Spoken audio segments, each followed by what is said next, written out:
God want to deliver you from all generation. ಎಲ್ಲರ ತಲೆಮಾರುಗಳಿಂದ ಬರ್ತಾ ಇರುವಂತ ಶಾಪವನ್ನು ಮುರಿದು ಬಿಡುಗಡೆ ಕೊಡ್ಲಿಕ್ಕೆ ಆತನು ಬಯಸಿದ್ದಾನೆ. Hallelujah. Hallelujah. What is curse? ಶಾಪ ಅಂದ್ರೆ How it operates? ಮತ್ತು ಅದು ಯಾವ ರೀತಿ ಕೆಲಸ ಮಾಡುತ್ತೆ? People have been saved. ಜನರು ಅವರು ರಕ್ಷಿಸಲ್ಪಡ್ತಾ ಇದ್ದಾರೆ. People are been water baptism. ಜನರು ನೀರಿನಲ್ಲಿ ದೀಕ್ಷಾ ಸ್ನಾನ ಮಾಡಿಸಿಕೊಂಡಿದ್ದಾರೆ. But still the curse is continually carrying with them. ಆದರೂ ಸಹಿತ ಶಾಪ ಅನ್ನೋದು ಅವರೊಟ್ಟಿಗೆನೇ ಅದು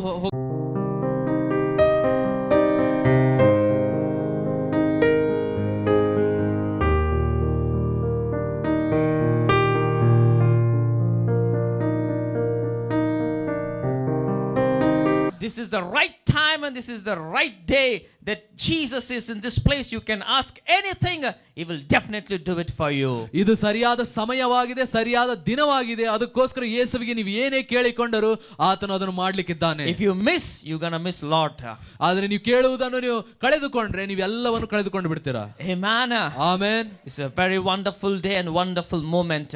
ಇದು ಬಹಳಷ್ಟು ಅದ್ಭುತವಾದಂತ ದಿನ ಮತ್ತು ಅದ್ಭುತವಾದಂತ ಗಳಿಗೆ ಆಗಿದೆ. ಇದು This is a very wonderful day. ಇದು ಬಹಳಷ್ಟು ಅದ್ಭುತವಾದಂತಹ ದಿನವಾಗಿದೆ. Hallelujah. Hallelujah. Do you believe this is a wonderful day? ನೀವು ನಂಬುತ್ತೀರಾ ಇದು ಅದ್ಭುತವಾದ ದಿನ ಅಂತ ಹೇಳಿ? Hallelujah. Hallelujah. Okay. Why we came together in this hour? ಯಾಕೆ ಈ ದಿನದಲ್ಲಿ ಈ ಸಮಯದಲ್ಲಿ ನಾವೆಲ್ಲರೂ ಇಲ್ಲಿ ಸೇರಿ ಬಂದಿದ್ದೇವೆ?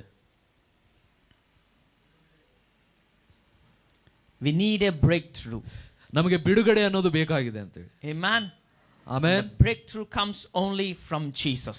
ಮತ್ತು ಆ ಬಿಡುಗಡೆ ಅನ್ನೋದು ಕೇವಲ ಯೇಸುವಿನ ಮುಖಾಂತರವಾಗಿ ಅದು ಮಾತ್ರ ಬರ್ಲಿಕ್ಕಿದೆ. Hallelujah. Hallelujah. Hallelujah. Hallelujah. And I'm really with heartful thank to Pastor and Pastor Amma. ನಾನು ತುಂಬಾ ಹೃದಯದಿಂದ ನಾನು ಪಾಸ್ಟರ್ ಅವರಿಗೆ ಮತ್ತು ಪಾಸ್ಟರ್ ಅಮ್ಮ ಅವರಿಗೆ ನಾನು ವಂದನೆಯನ್ನು ಸಲ್ಲಿಸ್ತೇನೆ. Come from very far. ಅವರು ಬಹಳಷ್ಟು ದೂರದಿಂದ ಅವರು ಬಂದಿದ್ದಾರೆ to visit our people. ನಮ್ಮ ಜನರಿಗೆ ಭೇಟಿಯಾಗಲು. Amen. Amen. God has really touched them.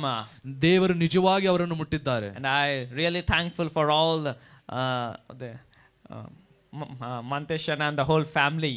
ಮತ್ತು ನಾನು ಮಾಂತೇಶಣ್ಣ ಅವರು ಅವರ ಸಂಪೂರ್ಣ ಕುಟುಂಬಕ್ಕೋಸ್ಕರ ಕೂಡ ನಾನು ವಂದನೆಯನ್ನು ಸಲ್ಲಿಸ್ತೇನೆ. Bringing the pastor here. ಆ ಪಾಸ್ಟರ್ ಅವರನ್ನ ಇಲ್ಲಿ ಕರೆದುಕೊಂಡು ಬಂದಿದ್ದು. I thank each and every one of them, the one who come very very far to be here in this present. ದೇವರ ಪ್ರಸನ್ನತೆಯಲ್ಲಿ ನಾನು ಇರಬೇಕು ಎಂಬುದಾಗಿ ಬಹಳಷ್ಟು ದೂರದಿಂದ ಬಂದಂತ ನಿಮ್ಮೆಲ್ಲರಿಗೂ ಕೂಡ ನಾನು ವಂದನೆಯನ್ನು ಹೇಳ್ತೇನೆ. Hallelujah. Hallelujah.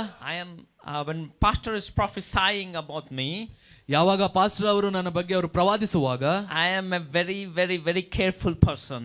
ನಾನು ಬಹಳಷ್ಟು ಜಾಗೃತೆಯಾಗಿ ಇರುವಂತಹ ವ್ಯಕ್ತಿ ನಾನು. I don't believe in every prophecies. ನಾನು ಪ್ರತಿಯೊಂದು ಪ್ರವಾದನೆಯಲ್ಲಿ ನಾನು ನಂಬುವುದಿಲ್ಲ.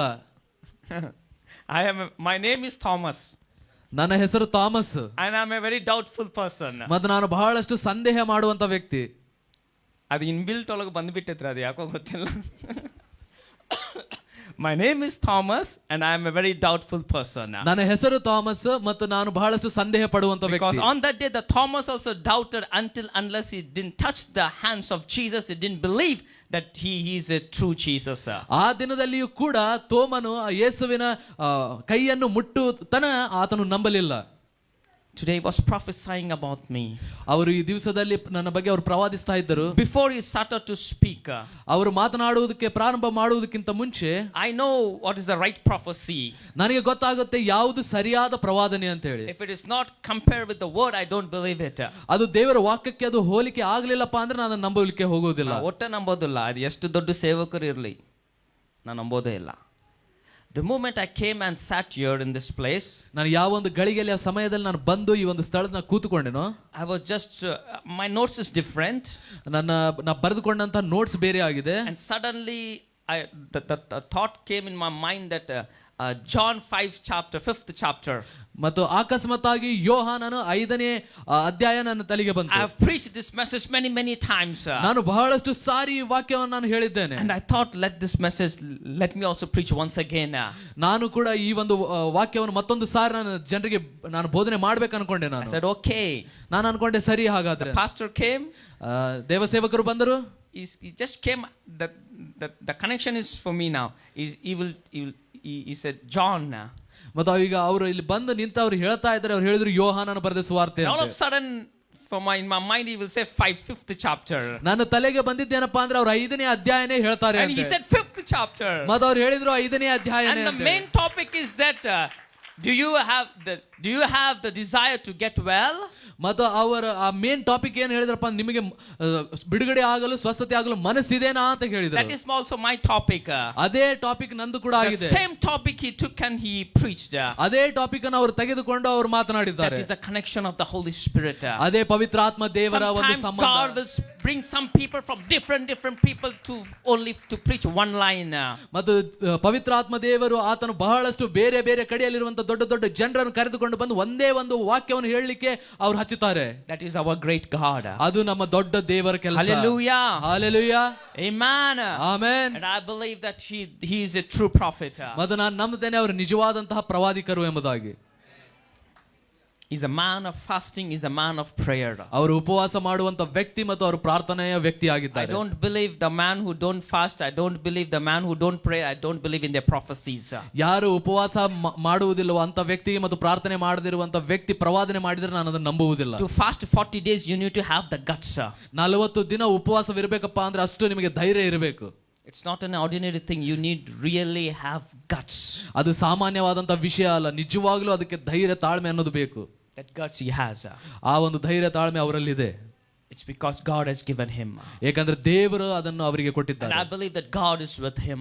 ಮತ್ತು ನಾನು ನಂಬ್ತೇನೆ ದೇವರು ಅವರೊಟ್ಟಿಗಿದ್ದಾರೆ That ಎಂಬುದಾಗಿ. is the reason God spoke to me.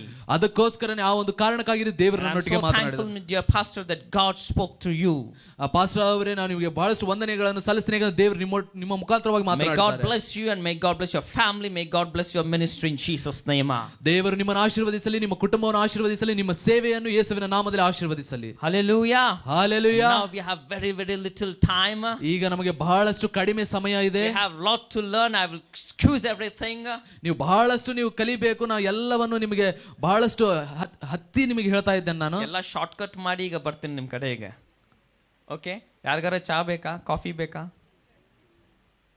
Okay, everyone is alive.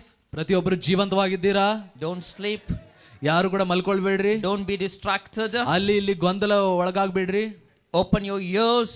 ನಿಮ್ಮ ಕಿವಿಯನ್ನು ನೀವು ತೆರೆಯಿರಿ. Hear the word of God. ದೇವರ ವಾಕ್ಯ ಏನಿದೆಯೋ ಸ್ಪಷ್ಟವಾಗಿ ಕೇಳಿರಿ. Just pray and we begin to the word. ನಾವು ಪ್ರಾರ್ಥನೆ ಮಾಡಿಕೊಂಡು ನಾವು ವಾಕ್ಯವನ್ನು ನೋಡಿಕೊಳ್ಳೋಣ. Father, in the name of Jesus, I pray, God. ತಂದೆಯೇ, ಯೇಸುವಿನ ನಾಮದಲ್ಲಿ ನಾನು ಪ್ರಾರ್ಥಿಸ್ತೇನೆ ಕರ್ತನೇ. Thank you, Lord, for being in this place, oh Father. ಅಪ್ಪ, ಈ ಒಂದು ಸ್ಥಳಕ್ಕೆ ನೀನು ಕರೆದುಕೊಂಡು ಬಂದದಕ್ಕಾಗಿ ಸ್ತೋತ್ರ. Thank you, Holy Spirit of God taking control of this place, oh God. ಪವಿತ್ರಾತ್ಮ ದೇವರೇ, ಈ ಸ್ಥಳವನ್ನು ನಿನ್ನ ಹತೋಟಿಗೆ ತೆಗೆದುಕೊಂಡದಕ್ಕಾಗಿ ಸ್ತೋತ್ರ. Father, when your presence, demons started to tremble, oh Father. ಅಪ್ಪ, ಯಾವಾಗ ನಿನ್ನ ಪ್ರಸನ್ನತೆ ಇಳಿದು ಬರುತ್ತದೆ, ದುರಾತ್ಮಗಳು ನಡಗಲಿಕ್ಕೆ Because you are ಪ್ರಾರಂಭವಾಗುತ್ತವೆ. the great God of heavens and the earth, oh God. ಏಕೆಂದರೆ ನೀನು ಪರಲೋಕದ ಮತ್ತು ಭೂಲೋಕದಲ್ಲಿರುವಂತಹ ಉನ್ನತವಾದಂತಹ Father, ದೇವರಾಗಿದ್ದೀಯ. thank you, God, for being in this place, oh God. ಅಪ್ಪ, ಈ ಒಂದು ಸ್ಥಳದಲ್ಲಿ ನೀನು ಇರುವುದಕ್ಕಾಗಿ ನಿನಗೆ ಸ್ತೋತ್ರ Father, ಕರ್ತನೇ. as you speak to your people, oh God. ಅಪ್ಪ, ನಿನ್ನ ಜನರೊಟ್ಟಿಗೆ ನೀನು ಮಾತನಾಡುವ ಹಾಗೆ Lord, let ಕರ್ತನೇ. this word go deep into their hearts in the name of Jesus, oh God. ಈ ವಾಕ್ಯವು ಅವರೆಲ್ಲರ ಹೃದಯದಲ್ಲಿ ಆಳವಾಗಿ ಅದು ಹೋಗಲಿ ಕರ್ತನೇ, Let ಯೇಸುವಿನ them know ನಾಮದಲ್ಲಿ. the truth and the revelation, oh God, that what Jesus has done on the cross, oh Father.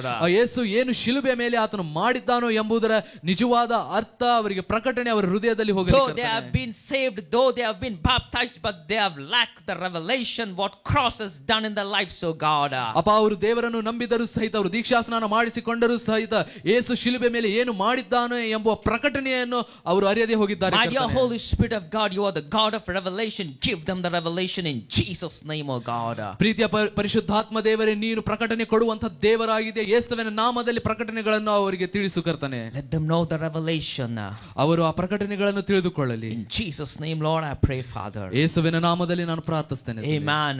Amen. Hallelujah. Hallelujah. Hallelujah. Hallelujah. Hallelujah. Hallelujah. Today we have come here because that God wants to deliver you from all generation curses. ಈ ದಿನದಲ್ಲಿ ನಾವೆಲ್ಲರೂ ಇಲ್ಲಿ ಸೇರಿ ಬಂದಿರೋದಕ್ಕೆ ಕಾರಣ ಏನಪ್ಪಾ ಅಂದ್ರೆ, ದೇವರು ನಿಮ್ಮ ಎಲ್ಲರ ತಲೆಮಾರುಗಳಿಂದ ಬರ್ತಾ ಇರುವಂತಹ ಶಾಪವನ್ನು ಮುರಿದು ಬಿಡುಗಡೆ ಕೊಡ್ಲಿಕ್ಕೆ ಆತನು ಬಯಸಿದ್ದಾನೆ. Hallelujah. Hallelujah. You must know what is curse. ನಿಮಗೆ ಗೊತ್ತಿರಬೇಕು ಶಾಪ ಅಂದ್ರೆ ಏನು, and how it operates, ಮತ್ತು ಅದು ಯಾವ ರೀತಿ ಕೆಲಸ ಮಾಡುತ್ತೆ, and how it comes, ಮತ್ತು ಯಾವ ರೀತಿಯಲ್ಲಿ ಅದು ಬರುತ್ತೆ. and this is a very dangerous secretly demon is playing the games around people. ಮತ್ತು ಇದು ಬಹಳಷ್ಟು ಅಪಘಾತಕಾರಿಯಾದಂತಹ ಇದೊಂದು ಸೈತಾನನ ದುರಾತ್ಮಗಳ ಯೋಜನೆ ಜನರ ಜೀವಿತದಲ್ಲಿ ಅವರು ಕೆಲಸ ಮಾಡ್ತಾ ಇದ್ದಾವೆ. People have been saved. ಜನರು ಅವರು ರಕ್ಷಿಸಲ್ಪಡ್ತಾ ಇದ್ದಾರೆ. People have been they took water baptism. ಜನರು ನೀರಿನಲ್ಲಿ ದೀಕ್ಷಾ ಸ್ನಾನ ಮಾಡಿಸಿಕೊಂಡಿದ್ದಾರೆ. But still the curse is continually carrying with them. ಆದರೂ ಸಹಿತ ಶಾಪ ಅನ್ನೋದು ಅವರೊಟ್ಟಿಗೆನೇ ಅದು ಹೋಗ್ತಾ ಇದೆ. You know why? ನಿಮಗೆ ಗೊತ್ತಾದ ಯಾಕೆ Because ಅಂತ? they don't understand the reality what curse does. ಯಾಕಂದ್ರೆ ಅವರಿಗೆ ನಿಜವಾದಂತಹ ಒಳರ್ಥ ಅವರಿಗೆ ಗೊತ್ತಿಲ್ಲ ಶಾಪ ಏನು ಮಾಡುತ್ತೆ ಅಂತ ಹೇಳಿ. Deuteronomy 28. ಧರ್ಮೋಪದೇಶ ಕಾಂಡ 28ನೇ ಅಧ್ಯಾಯ. Just a glimpse and then we're going to step into another words. ನಾವು ಇದನ್ನು ಸ್ವಲ್ಪ ನಾವು ನೋಡಿಕೊಂಡು ನಾವು ಮುಂದೆ ಮೇನ್ ಟಾಪಿಕ್ ಗೆ ನಾವು ಹೋಗೋಣ.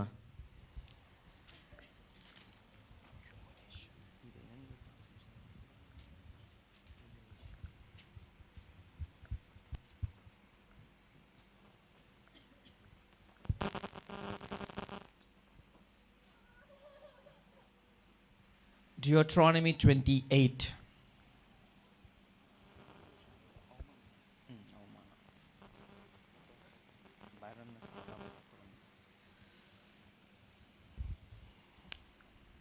Hallelujah. Hallelujah. Deuteronomy 28. ಧರ್ಮೋಪದೇಶ ಕಾಂಡ 28ನೇ ಅಧ್ಯಾಯ. 16th ತನಕ ಐತಲ್ಲ the blessings there. ಅಲ್ಲಿ ತನಕ ಐತೆ ನೋಡಿ. 16 ಶುಭಗಳು ನಿಮಗೆ ಪ್ರಾಪ್ತವಾಗುವುದು. 16 ವಚನ ತನಕ. ಓಕೆ. ಹೌದಲ್ಲ? ಫಸ್ಟ್ ಕರ್ಸ್ ಎಲ್ಲಿಂದ ಸ್ಟಾರ್ಟ್ ಆಗಿದೆ?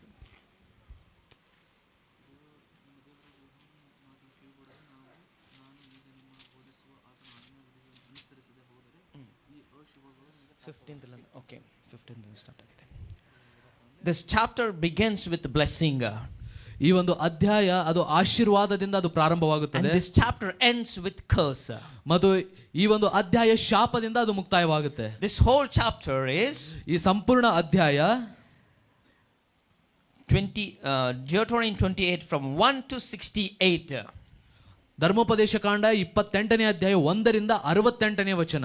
68 ವಚನದೊಳಗಡೆ ಬರೀ 15 ವಚನ ಅಷ್ಟೇ ಆಶೀರ್ವಾದ ಐತಿ. Only 15 words it speaks blessing. 15 ವಚನಗಳು ಮಾತ್ರ ಆಶೀರ್ವಾದದ ಬಗ್ಗೆ ಮಾತಾಡ್ತವೆ. 14 words. 14 ವಚನಗಳು ಮಾತ್ರ ಆಶೀರ್ವಾದದ ಬಗ್ಗೆ ಮಾತನಾಡ್ತವೆ. From the 15th words 15ನೇ ವಚನದಿಂದ till 68 68ನೇ ವಚನದವರೆಗೂ it all speaks about curse. ಅದೆಲ್ಲವೂ ಶಾಪದ ಬಗ್ಗೆನೇ ಅದು ಮಾತನಾಡುತ್ತೆ. Just imagine, so much is written curse in the Bible. ನೀವು ಆಲೋಚನೆ ಮಾಡಿ ಎಷ್ಟು ಶಾಪದ ಬಗ್ಗೆ ಬೈಬಲ್ ನಲ್ಲಿ ಬರೆಯಲ್ಪಟ್ಟಿದೆ 1 to 14 only blessing. 1ರಿಂದ 14ರವರೆಗೆ ಕೇವಲ ಆಶೀರ್ವಾದ. From 15 to 68 only curses. 15ರಿಂದ 68ರವರೆಗೂ ಎಲ್ಲ ಶಾಪಗಳೇ ಇದ್ದಾವೆ. Only curses. ಕೇವಲ ಶಾಪಗಳೇ. And the number one curse starts from ಮೊಟ್ಟ ಮೊದಲನೇ ಶಾಪ ಪ್ರಾರಂಭವಾಗುವುದು. ಓದ್ರಿ 15ನೇ ವಚನ ಓದ್ರಿ. ಓದ್ರಿ. ಆದರೆ ನೀವು ನಿಮ್ಮ ದೇವರಾದ ಯೆಹೋವನ ಮಾತಿಗೆ ಕಿವಿಗೊಡದೆ. ಇಲ್ಲಿಂದನೇ ಸ್ಟಾರ್ಟ್ ಆಕೈತಿ. The number one curse in every Christian life is not living. It's because they are not hearkening to the word of God. ಮೊಟ್ಟ ಮೊದಲನೇ ಶಾಪ ಕ್ರೈಸ್ತಿಯ ಜೀವಿತದಲ್ಲಿ ಎಲ್ಲಿ ಪ್ರಾರಂಭವಾಗುತ್ತಪ್ಪ ಅಂದ್ರೆ ಅವರು ದೇವರ ಮಾತಿಗೆ ಸ್ವರಕ್ಕೆ ಕಿವಿಗೊಡ್ತಾ ಇಲ್ಲ. Hallelujah. Hallelujah. The moment you don't hearken to the word of God, ನೀವು ಯಾವ ಒಂದು ಗಳಿಗೆಯಲ್ಲಿ ಸಮಯದಲ್ಲಿ ದೇವರ ಮಾತಿಗೆ ಸ್ವರಕ್ಕೆ ನೀವು ಒಂದು ಬೆಲೆಯನ್ನು ಅಥವಾ ಗಮನ ಕೊಡುವುದಿಲ್ಲವೋ you are in danger. ನೀವು ಅಪಾಯದಲ್ಲಿದ್ದೀರಾ. You are in very serious danger. ನೀವು ಬಹಳಷ್ಟು ಗಂಭೀರವಾದಂತಹ ಅಪಾಯದಲ್ಲಿದ್ದೀರಾ. And this danger will carry to generations to the generations. ಮತ್ತು ಈ ಒಂದು ಅಪಾಯ ಏನಿದೆ ಒಂದು ತಲೆಮಾರಿನಿಂದ ಇನ್ನೊಂದು ತಲೆಮಾರಿದವರೆಗೂ ಅದು ಹೋಗ್ತಾನೇ ಇರುತ್ತೆ. ಇದಕ್ಕೊಂದು ಪೊಲೀಸ್ ಸ್ಟಾಪ್ ಬೇಕಲ್ರಿ? ಹೌದಲ್ಲ? You need a police stop. ಇದಕ್ಕೆ ಒಂದು ಕೊನೆ ಅನ್ನೋದು ಬೇಕು. ವಾಟ್ ಓದ್ರಿ. ಕಿವಿಗೊಡದೆ ನಾನು ಈಗ ನಿಮಗೆ ಬೋಧಿಸುವ ಆತನ ಆಜ್ಞಾವಿಧಿಗಳನ್ನು ಅನುಸರಿಸದೆ ಹೋದರೆ ಈ ಅಶುಭಗಳು ನಿಮಗೆ ಪ್ರಾಪ್ತವಾಗುವವು. ಅಶುಭಗಳು ನಿಮ್ಮನ್ನು ಹಿಂಬಾಲಿಸ್ತೈತೆ. ಅಶುಭ ಬರ್ತೈತಂತ, ಶುಭ ಹೋಗಿ ಅಶುಭ. ಈಗ ನೀವು ಯಾವ ಅಶುಭದೊಳಗಡೆ ಇದ್ದೀರಲ್ಲ, ಅದಕ್ಕೆಲ್ಲ ಕಾರಣ ಏನು ಗೊತ್ತ್ರಿ? ಅವಿಧೇಯತೆ. The reason you're not under the blessings of God is because you're not hearing the word of God. ಯಾಕೆ ನೀವು ದೇವರು ಇಟ್ಟಿರುವಂತ ಆಶೀರ್ವಾದದಲ್ಲಿ ನೀವು ಜೀವನ ಮಾಡ್ತಾ ಇಲ್ಲಪ್ಪ ಅಂದ್ರೆ ಅದಕ್ಕೆ ಕಾರಣ ನೀವು ದೇವರ ಮಾತನ್ನು ನೀವು ಕೇಳ್ತಾ ಇಲ್ಲ. Okay, you can write down very quickly. ನೀವು ಬಹಳಷ್ಟು ವೇಗವಾಗಿ ನೀವು ಬರೆದುಕೊಳ್ಳಬಹುದು. If you hear to the voice of God, what happens? ನೀವು ದೇವರ ಸ್ವರವನ್ನು ಕೇಳಿದ್ರೆ ಏನಾಗುತ್ತೆ ಅಂತ ಹೇಳಿ. If you stop hearing and when you disobey to the word of God, ಯಾವಾಗ ನೀವು ದೇವರ ಸ್ವರವನ್ನು ಕೇಳದೆ ಅವಿಧೇಯತೆಯನ್ನು ತೋರಿಸ್ತಿರೋ what happened? ಏನಾಗುತ್ತೆ? You need to check yourself in which line you are. ನೀವು ತಿಳಿದುಕೊಳ್ಳಬೇಕು, ನಿಮ್ಮನ್ನು ನೀವು ಪರೀಕ್ಷೆ ಮಾಡಿಕೊಳ್ಳಿರಿ, ಯಾವ ಒಂದು ಸ್ಥಳದಲ್ಲಿ ನೀವು ಇದ್ದೀರಾ. If you hearken to the voice of God, ಈಗ ನೀವು ದೇವರ ಸ್ವರಕ್ಕೆ ನೀವು ಕಿವಿಗೊಟ್ರೆ 7 blessings is there. 7 ಆಶೀರ್ವಾದಗಳಿದ್ದಾವೆ. The first blessing is exaltation. ಮೊದಲನೆಯದೇನಪ್ಪಾ ಅಂದ್ರೆ ಗೌರವ ಸಿಗುತ್ತೆ. You will be always exalted. ನೀವು ಯಾವತ್ತಿಗಾದ್ರೂ ನಿಮ್ಗೆ ಆ ಗೌರವ ಅನ್ನೋದು ಸಿಕ್ಕೇ ಸಿಗುತ್ತೆ. This is the first blessing. ಇದು ದೇವರಿಂದ ಬರುವಂತ ಮೊದಲನೇ ಆಶೀರ್ವಾದ. Every time you hear to the word of God, ಯಾವಾಗೆಲ್ಲ ನೀವು ದೇವರ ವಾಕ್ಯಕ್ಕೆ ಸ್ವರಕ್ಕೆ ನೀವು ವಿಧೇಯರಾಗಿ ಕೇಳ್ತಿರೋ exaltation is with you. ನಿಮ್ಮೊಟ್ಟಿಗೆ ಆ ಗೌರವ ಅನ್ನೋದು ಇದ್ದೇ ಇರುತ್ತೆ. Number 2. ಮತ್ತೆ ಎರಡನೆಯದು reproductivity. ಅದು ನಿಮಗೇನಪ್ಪ ಅಂದ್ರೆ ಫಲವನ್ನು ಅದು ಕೊಡ್ತಾ ಹೋಗುತ್ತೆ. ಜಾಸ್ತಿ ಜನಗ ಫಲನೇ ಇಲ್ಲ. ಸೀಡ್ ಇದ್ರೆ ಫಲ ಬರಬೇಕು, ಹೌದ್ರ? Many people there is no fruit in them. ಬಹಳಷ್ಟು ಜನರ ಜೀವಿತದಲ್ಲಿ ಫಲ ಅನ್ನೋದೇನೇ ಇಲ್ಲ.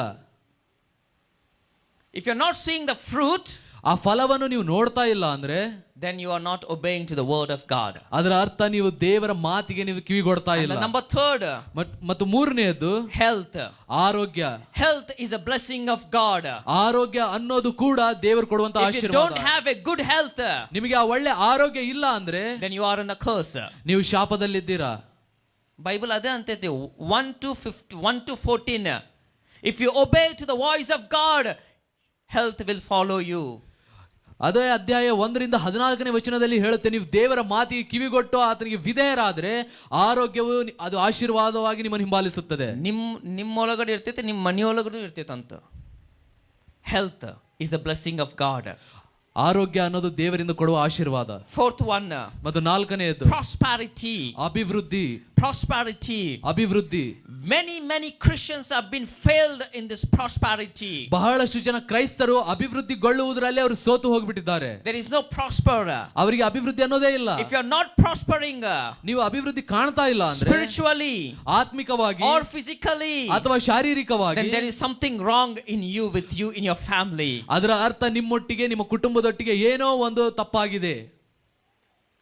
What is 4th one? ಏನು 4ನೇದು? Prosperity. ಅಭಿವೃದ್ಧಿ. The 5th one. ಮತ್ತು 5ನೇದು victory. ಗೆಲುವು. Many people don't have the victory in their lives. ಬಹಳಷ್ಟು ಜನರಿಗೆ ಅವರ ಜೀವಿತದ ಮೇಲೆ ಜಯನೇ ಇರುವುದಿಲ್ಲ.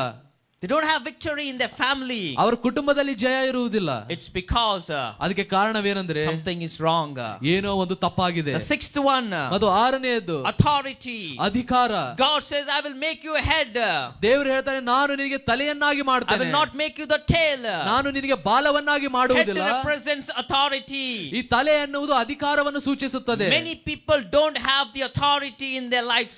ಬಹಳಷ್ಟು ಜನರ ಜೀವಿತದಲ್ಲಿ ಅವರ ಅಧಿಕಾರವೇ ಅವರಿಗೆ ಇರುವುದಿಲ್ಲ. They don't know the real authority. ಅವರಿಗೆ ನಿಜವಾದ ಅಧಿಕಾರ ಏನನ್ನೋದು ಅವರಿಗೆ ಗೊತ್ತಿಲ್ಲ. And the authority don't work. ಮತ್ತು ಆ ಅಧಿಕಾರ ಕೂಡ ಕೆಲಸ ಮಾಡುವುದಿಲ್ಲ.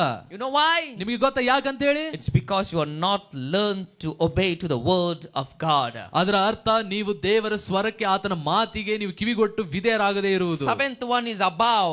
ಮತ್ತು 7ನೇದು ಎಲ್ಲದಕ್ಕಿಂತ ಮಿಗಿಲಾಗಿ strength. ಅದು ಶಕ್ತಿ. ಬಹಳ ಜನಕ್ಕೆ ಶಕ್ತಿನೇ ಇಲ್ಲ. Spiritually there are so many people are weak. ಬಹಳಷ್ಟು ಜನರು ಆತ್ಮಿಕವಾಗಿ ಅವರು ಬಲಹೀನರಾಗಿದ್ದಾರೆ. You're spiritually, if you're weak, ನೀವು ಆತ್ಮಿಕವಾಗಿ ಬಲಹೀನರಾಗಿದ್ದೀರಾ or ಅಂದ್ರೆ, you physically you're weak, ಅಥವಾ ನೀವು ಶರೀರದಲ್ಲಿ ನೀವು ಬಲಹೀನತೆ ಇದೆ ಅಂದ್ರೆ, there is something wrong that you're not obeying to the word of God. ಅದರ ಅರ್ಥ ಎಲ್ಲೋ ಒಂದು ಕಡೆ ತಪ್ಪಾಗಿದೆ, ನೀವು ದೇವರ ಮಾತಿಗೆ ನೀವು ಕಿವಿಗೊಡ್ತಾ ಇಲ್ಲ. You may go and visit any great doctor, you can take any great medicine, but still you're weak it means that you are under curse. ನೀವು ಎಷ್ಟೇ ದೊಡ್ಡ ವೈದ್ಯನಿಗೆ ಹೋಗಿ ನೀವು ಭೇಟಿ ಆದರೂ, ಎಷ್ಟೇ ದೊಡ್ಡ ದೊಡ್ಡ ಖರ್ಚಿರುವಂತ ಔಷಧಿಗಳನ್ನು ನೀವು ತೆಗೆದುಕೊಂಡ್ರೆ ನಿಮಗೆ ಆರಾಮ ಆಗ್ತಾ ಇಲ್ಲ ಅಂದ್ರೆ, ನಿಮ್ಮ ಶರೀರದಲ್ಲಿ ಶಕ್ತಿ ಇಲ್ಲಪ್ಪ ಅಂದ್ರೆ ನೀವು ಏನೋ ಅಲ್ಲಿ ತಪ್ಪಾಗಿದೆ. Heaven and earth will pass away, ಭೂಮಿ ಆಕಾಶವು ಅಳಿದು ಹೋಗುತ್ತೆ, but my words will never pass away, Jesus said. ಆದ್ರೆ ಯೇಸು ಹೇಳಿದ್ರು, ನನ್ನ ವಾಕ್ಯವು ಎಂದಿಗೂ ಅದು ಅಳಿದು ಹೋಗುವುದಿಲ್ಲ. All 7 blessings is written in Deuteronomy from 1 to 14. ಈ 7 ಆಶೀರ್ವಾದಗಳು ಇವೆಲ್ಲವೂ ಧರ್ಮೋಪದೇಶ ಕಾಂಡ 28ನೇ ಅಧ್ಯಾಯ 1 ರಿಂದ 14 ತನಕ ಬರೆಯಲ್ಪಟ್ಟಿದೆ. All 7 blessings will follow you when you only obey and hearken to the word of God. ಈ 7 ಆಶೀರ್ವಾದ ನಿಮ್ಮನ್ನು ಹಿಂಬಾಲಿಸುತ್ತದೆ ಯಾವಾಗ ನೀವು ದೇವರ ಮಾತಿಗೆ ಕಿವಿಗೊಟ್ಟು ಅದರ ಹಾಗೆ ನಡೆಯುತ್ತೀರಾಗ. Now the 7 curses. ಈಗ 7 ಶಾಪಗಳ ಬಗ್ಗೆ This is a ಮಾತನಾಡ್ತೇವೆ. very big question to each and every one of you. ನಿಮ್ಮಲ್ಲಿರುವಂತ ಪ್ರತಿಯೊಬ್ಬರಿಗೆ ಇದು ಬಹಳಷ್ಟು ದೊಡ್ಡ ಪ್ರಶ್ನೆ ಇದು. Where your family suits now. ಈಗ ನಿಮ್ಮ ಕುಟುಂಬ ಯಾವ ಒಂದು ಸ್ಥಿತಿಯಲ್ಲಿದೆ ಅಂತೇಳಿ. Where your family suits.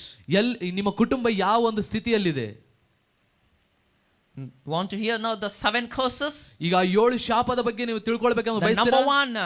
ಮೊದಲನೆಯದು ಮೊದಲನೆಯದು ಅವಮಾನ. ಅವಮಾನ. ಎಕ್ಸಾಲ್ಟೇಷನ್ ಆಪೋಸಿಟ್ ಏನ್ರಿ? ಗೌರವದ ವಿರುದ್ಧ ಏನ್ರಿ? ಅವಮಾನ. ಎಲ್ಲೇ ನೋಡಿದ್ರೆ ಅವಮಾನ ಆಗ್ತಾನೆ ಇರ್ತೈತಿ ನಿಮ್ಗ.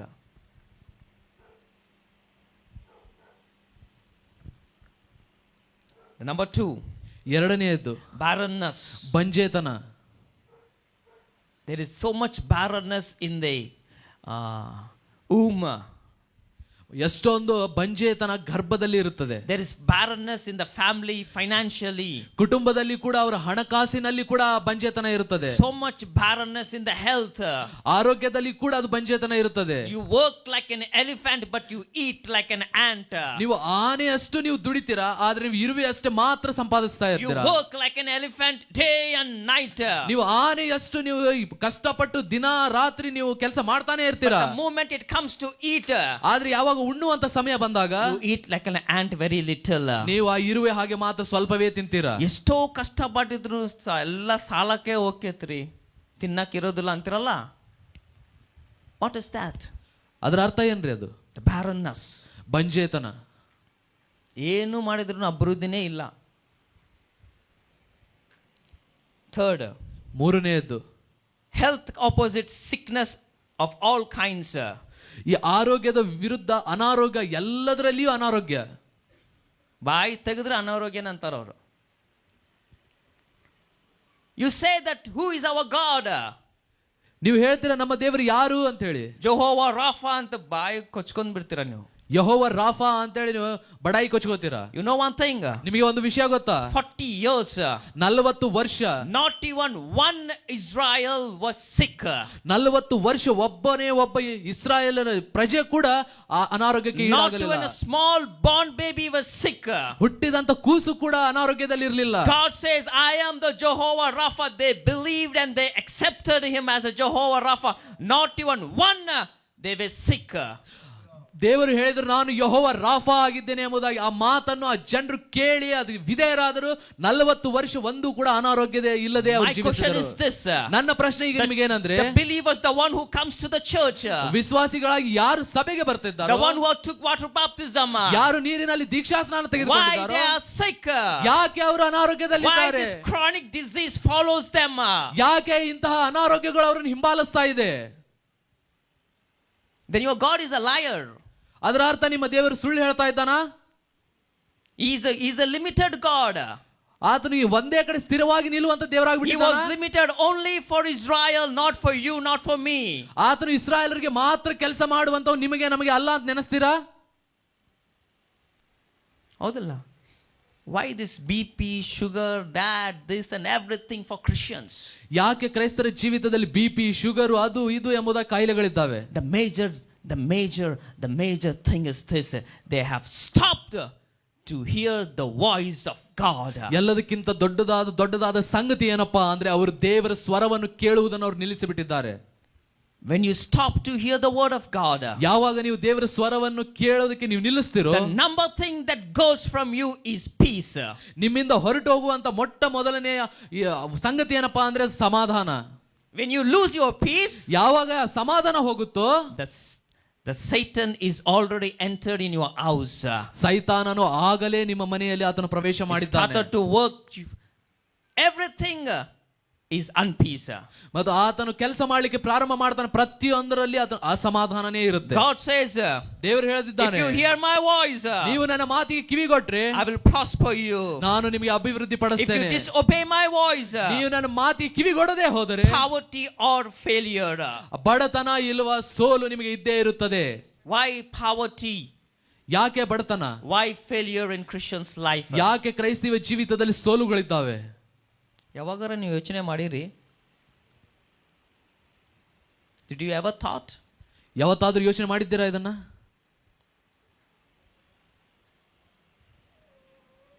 ಯೋಚನೆ ಮಾಡಬೇಕಂದ್ರೆ ನೀವು ಫಸ್ಟ್ ಏನು ಮಾಡಬೇಕು? ಬೈಬಲ್ ಓದಬೇಕು.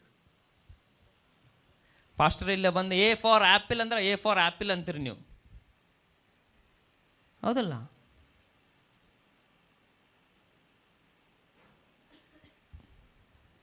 ಬಿ ಫಾರ್, ಈಗ ನಾನಂತೀನಿ ಬಿ ಫಾರ್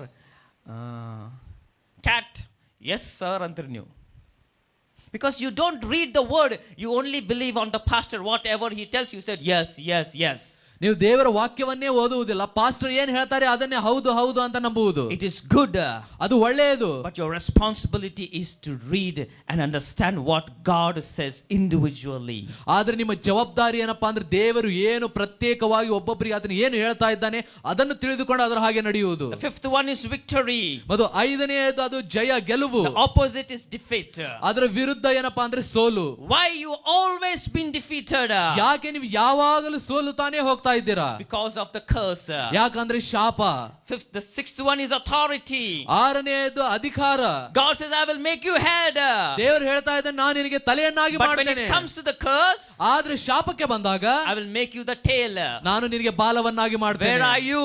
ನೀವು ಎಲ್ಲಿದ್ದೀರಾ? You are in a head position or you are in a tail position. ನೀವು ತಲೆಯಾಗಿ ನಿಂತಿದ್ದೀರಾ ಅಥವಾ ನೀವು ಬಾಲವಾಗಿದ್ದೀರಾ? If you are in a head position, that it means you are hearing to the word of God. ನೀವು ತಲೆಯ ಸ್ಥಾನದಲ್ಲಿ ನೀವು ಇರುವುದಾದ್ರೆ ನೀವು ದೇವರ ಸ್ವರ ನೀವು ಕೇಳ್ತಾ ಇದ್ದೀರಾ ಅಂತ ಹೇಳಿ. If you are in the tail position, ನೀವು ಆ ಬಾಲದ ಸ್ಥಳದಲ್ಲಿ ನೀವು ಇರುವುದಾದ್ರೆ, it means that you are disobeying to the word of God. ಅದರ ಅರ್ಥ ನೀವು ದೇವರ ಮಾತಿಗೆ ನೀವು ಅವಿಧೇಯರಾಗ್ತಾ ಇದ್ದೀರಾ. Hallelujah. Hallelujah. Seventh one, ಏಳನೆಯದ್ದು weakness. ಬಲಹೀನತೆ. There is no strength. ಯಾವುದೇ ಒಂದು ಶಕ್ತಿನೇ ಇಲ್ಲ ನಮ್ಮಲ್ಲಿ. Spiritually weakness, ಆತ್ಮಿಕವಾಗಿ ಬಲಹೀನತೆ, physically also weakness. ಶರೀರದಲ್ಲಿಯೂ ಕೂಡ ಬಲಹೀನತೆ. What it means? ಅದರ ಅರ್ಥ ಏನು? Curse. ಶಾಪ. If you're not spiritually healthy, ನೀವು ಆತ್ಮಿಕವಾಗಿ ಆರೋಗ್ಯಕರವಾಗಿ ಇಲ್ಲ ಅಂದ್ರೆ, it means definitely you are under the curse. ಅದರ ಅರ್ಥ ನೀವು ನಿಶ್ಚಯವಾಗಿ ನೀವು ಶಾಪದಲ್ಲಿ ನೀವು ಇದ್ದೀರಾ ಅಂತ ಹೇಳಿ. ಎಲ್ಲೇ ಫಿಟ್ ಆಗ್ತೀರಾ ಈಗ ನೀವು? ಫಸ್ಟ್ ಲೈನ್ ಒಳಗಡೆ ಆಗ್ತೀರಾ, ಸೆಕೆಂಡ್ ಲೈನ್ ಒಳಗಡೆ ಇದ್ದೀರಾ ನೀವು? ಈಗ ಯಾವ ಒಂದು ಪರಿಸ್ಥಿತಿಯಲ್ಲಿ ನೀವು ಇದ್ದೀರಾ ಹೇಳ್ರಿ? ಎಲ್ಲೇ ಇದ್ದೀರಾ ನೀವು? Where are you? ಎಲ್ಲಿದ್ದೀರಾ ನೀವು? You are in the first 1 to 14 or you are from 15 to 68? ನೀವು 1ರಿಂದ 14ನೇ ವಚನದವರೆಗೂ ಆಶೀರ್ವಾದದಲ್ಲಿದ್ದೀರಾ ಅಥವಾ 15ರಿಂದ 68ರ ಶಾಪದ ವಾಕ್ಯದಲ್ಲಿ ನೀವು ಇದ್ದೀರಾ? ಮಾತಾಡ್ರಿ, ಸೈಲೆಂಟ್ ಯಾಕೆ ಕುಂತೀರಿ?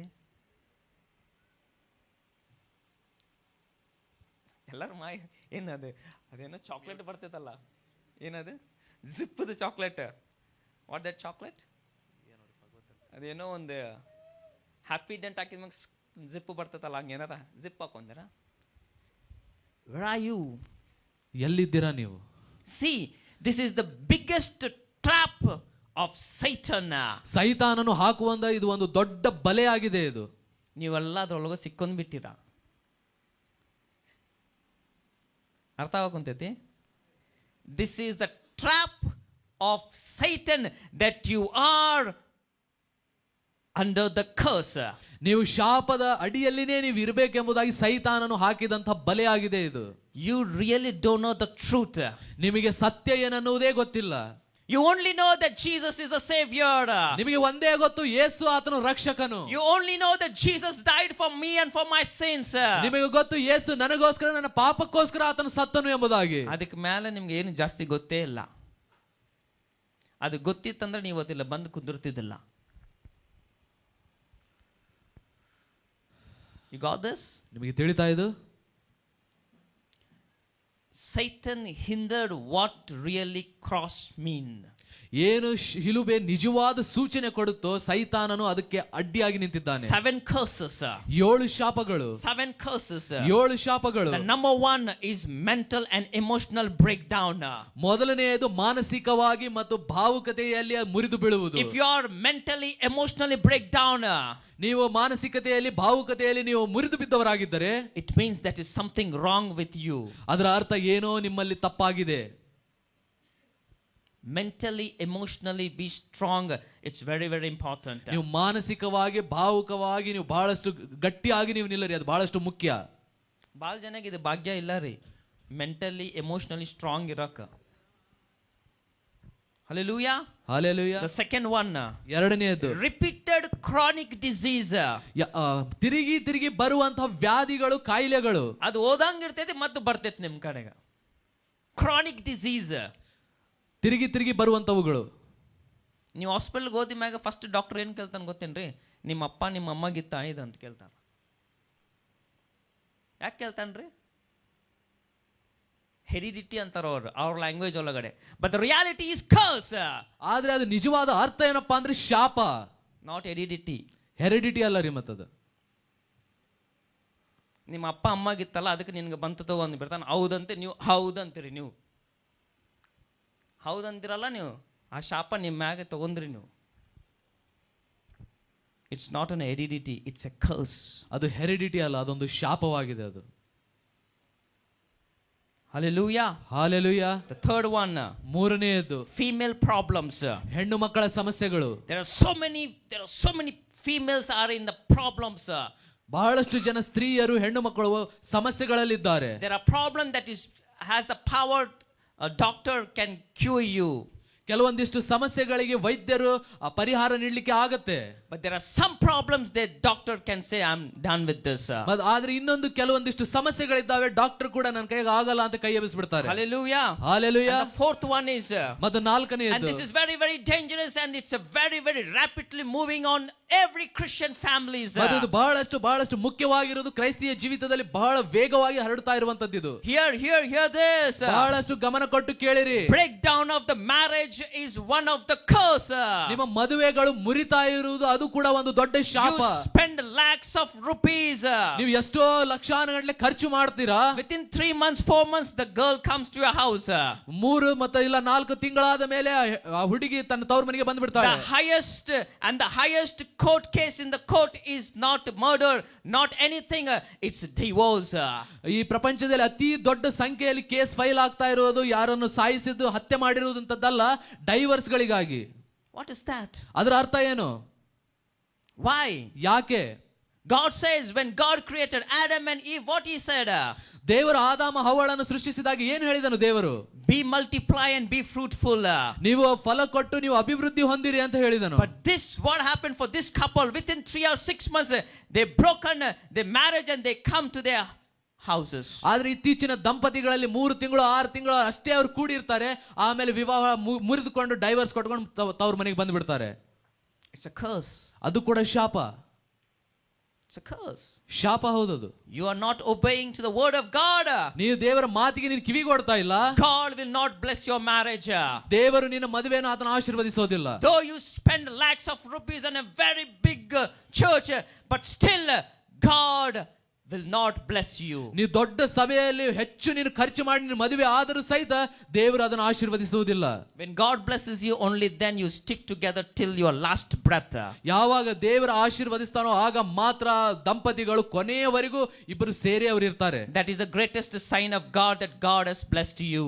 ಅದು ಒಂದು ದೊಡ್ಡ ಸೂಚನೆ ಆಗಿದೆ, ದೇವರು ನಿಮ್ಮನ್ನು ಆಶೀರ್ವದಿಸಿದ್ದಾನೆ ಅನ್ಲಿಕ್ಕೆ. It means that you are obeying to God. ಅದರ ಅರ್ಥ ನೀವು ದೇವರಿಗೆ ವಿಧೇಯರಾಗಿ ಆತನ ಮಾತು ಕೇಳ್ತಾ ಇದ್ದೀರಾ. Hallelujah.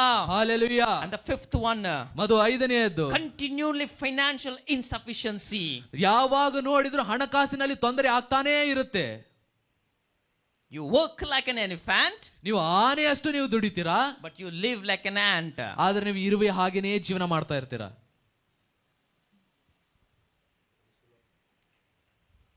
You work like an elephant. ನೀವು ಆನೆಯಷ್ಟು ನೀವು ಕಷ್ಟಪಟ್ಟು ನೀವು ದುಡಿತೀರಾ. But when it comes to live, ಆದ್ರೆ ನಾವು ಬದುಕುವ ಸಮಯ ಬಂದಾಗ, ಜೀವಿಸುವಂತ ಸಮಯ ಬಂದಾಗ, you live like an ant, very little. ನಾವು ಇರುವ ಹಾಗೇನೆ ನಾವು ಜೀವಿಸ್ತೀವಿ. ಎಷ್ಟು ಕಷ್ಟಪಟ್ಟು ದುಡಿದ್ರೂ ನಿಮ್ಮ ಕಡೆ ರೊಕ್ಕ ಸಾಲೋದನೇ ಇಲ್ಲ. ಹಗಲು ರಾತ್ರಿ ದುಡಿರಿ, ರೊಕ್ಕ ನಿಮ್ಮ ಮನ್ಯಾಗ ಉಳಿಯೋದಿಲ್ಲ. That's a curse. ಅದು ಶಾಪ ಆಗಿದೆ ಅದು. Sixth one, ಮತ್ತು ಆರನೆಯದು bringing accident. ಆ ಅಪಘಾತಗಳನ್ನು ತೆಗೆದುಕೊಂಡು ಬರುವುದು. God says, I am the God of protector. ದೇವರು ಹೇಳ್ತಾನೆ, ನಾನು ನಿನ್ನನ್ನು ಕಾಪಾಡುವಂತ ದೇವರು. Then why you were met with an accident? ಆದ್ರೆ ಯಾಕೆ ನೀವು ಅಪಘಾತಕ್ಕೆ ನೀವು ಈಡಾಗ್ತಾ ಇದ್ದೀರಾ? ಯಾಕ್ರಿ? God says, ದೇವರು ಹೇಳ್ತಾ ಇದ್ದಾರೆ, I am the God of protector. ನಾನು ಕಾಪಾಡುವಂತಹ ದೇವರು. You come to church, ನೀವು ಸಭೆಗೆ ಬರ್ತೀರಾ, you give the best offerings, ನೀವು ಒಳ್ಳೆ ಕಾಣಿಕೆಯನ್ನು ಕೊಡ್ತೀರಾ, and you met with an accident. ಮತ್ತು ಹೋಗ್ತಾ ದಾರಿಯಲ್ಲಿ ಅಪಘಾತಕ್ಕೆ ಈಡಾಗ್ಬಿಡ್ತೀರಾ. Why? ಯಾಕೆ? Do you think that God is slept? ನೀವು ನೆನೆಸ್ತೀರಾ ದೇವರು ಮಲ್ಕೊಂಡಿದ್ದಾನಂತ ಹೇಳಿ? Do you think that God went for any jogging or any walking? ನೀವು ನೆನೆಸ್ತೀರಾ ದೇವರು ಏನೋ ಜಾಗಿಂಗ್ ಅಥವಾ ವಾಕಿಂಗ್ ಗೆ ಹೋಗಿದ್ದಾನಂತ The ಹೇಳಿ? Bible says, ಸತ್ಯವೇದ ಹೇಳುತ್ತದೆ, the God of Israel will not sleep nor slumber.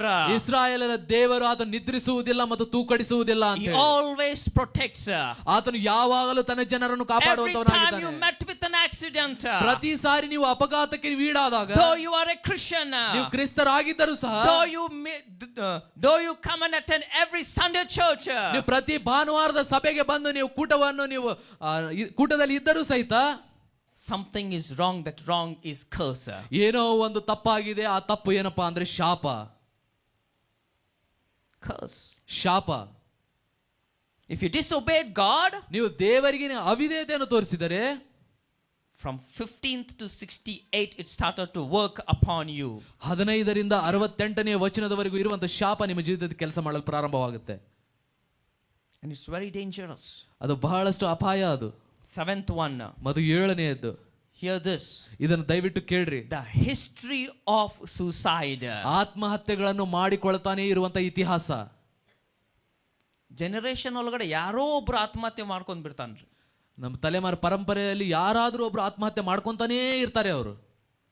Generation, the history of suicide. ಆತ್ಮಹತ್ಯೆಯ ಇತಿಹಾಸ. Unnatural deaths.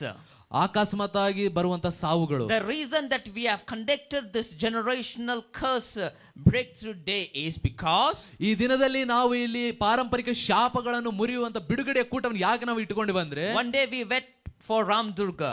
ಒಂದು ದಿನ ನಾವು ರಾಮದುರ್ಗ ಬಂದಿದ್ದೇವೆ.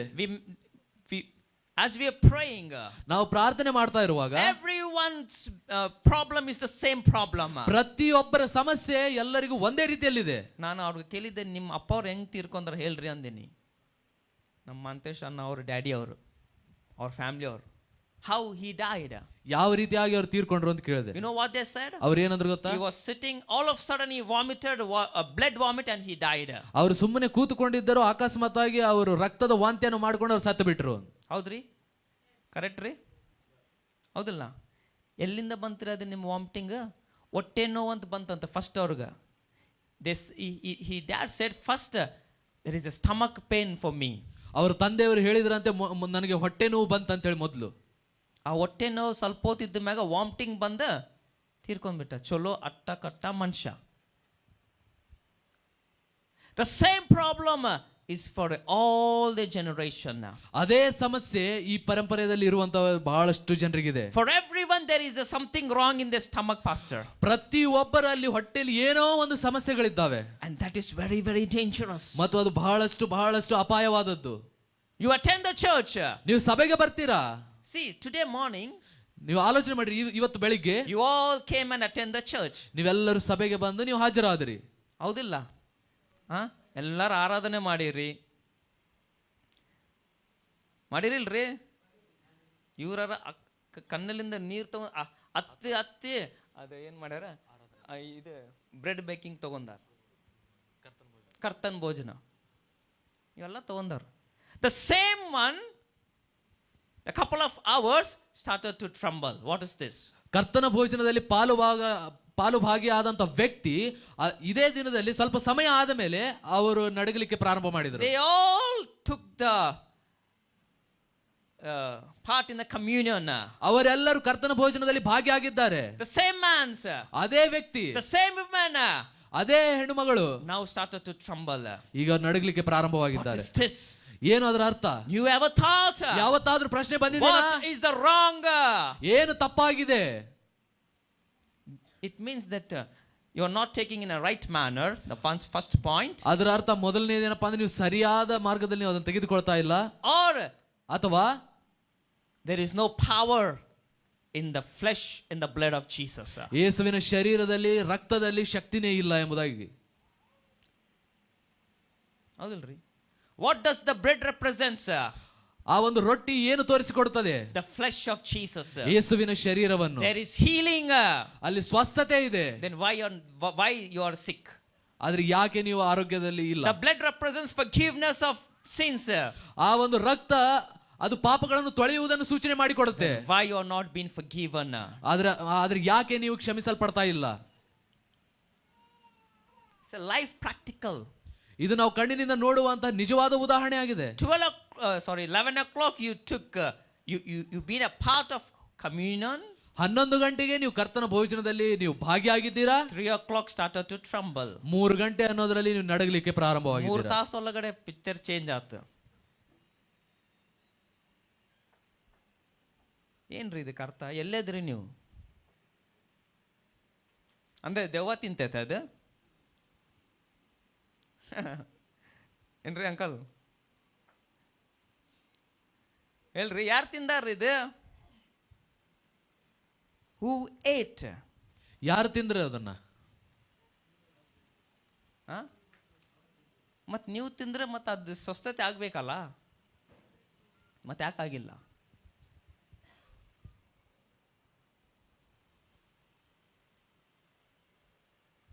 ಹೌದಲ್ಲ? Something very you are in a very dangerous situation. ನೀವು ಬಹಳಷ್ಟು ಅಪಾಯಕರವಾದಂತ ಪರಿಸ್ಥಿತಿಯಲ್ಲಿದ್ದೀರಾ. Very dangerous. ಬಹಳಷ್ಟು ಅಪಾಯಕರವಾದದ್ದು. It may kill any time. ಅದು ಯಾವಾಗಲೂ ನಿಮ್ಮನ್ನು ಸಾಯಿಸಬಹುದು. The reason you are still alive in these days because only by the grace of God. ಆದರೂ ಸಹಿತ ನೀವು ಈ ದಿನದಲ್ಲಿ ನೀವು ಜೀವಂತವಾಗಿರುವುದು ಆತನ ಕೃಪೆಯಿಂದ ಮಾತ್ರ. ಟ್ಯಾಬ್ಲೆಟ್ ತಗೊಂಡ್ರೆ ಏನಾಕೈತ್ರಿ? ಸ್ವಸ್ಥತೆ ಆಗ್ತೈತಿ. ಅದಕ್ಕಿಂತ ಜಾಸ್ತಿ ಶಕ್ತಿ ಇದ್ರೊಳಗಡೆ ಐತಿ. ನಂಬ್ತಿರಿಲ್ಲ? ಒಂದು ನೀವು ನಂಬಕ್ ಕುಂತಿಲ್ಲ, ಇಲ್ಲಪ್ಪ ಅಂದ್ರೆ ಅದ್ರೊಳಗಡೆ ಶಕ್ತಿನೇ ಇಲ್ಲ. ಮೂರನೇದು ಮಾತೇ ಇಲ್ಲ ಇಲ್ಲ. ಹೌದಲ್ಲ?